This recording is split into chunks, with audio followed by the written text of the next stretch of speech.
మీకు దుర్గమ్మకు మహిషాసురవర్ధిని అనే పేరు ఎలా వచ్చిందో తెలుసా?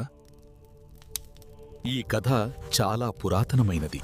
ధర్మం కోసం జరిగిన ఒక మహాయుద్ధం. ఆ కథ ఇప్పుడు నీ కళ్ల ముందే కనిపించబోతుంది. అగ్నిలోంచి ఒక దివ్యశక్తి ముందుకు వస్తోంది.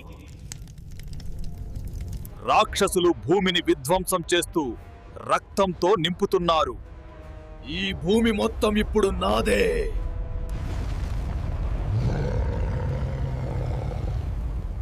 ఇది నీ రాజ్యం కాదు, ఇది ధర్మభూమి. ఆ సమయానికి దేవతల శక్తి ఒక్కటై, మహిషాసురుడా, నీ అహంకారానికి ఇప్పుడు అంతం.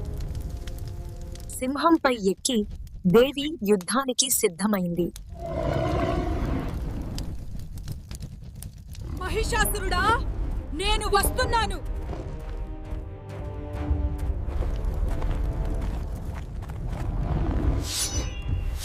ఇది ధర్మం మరియు అధర్మం మధ్య యుద్ధం. నన్నెవరూ ఆపలేరు. ధర్మాన్ని ఎవరూ జయించలేరు. ఇది ధర్మశక్తి.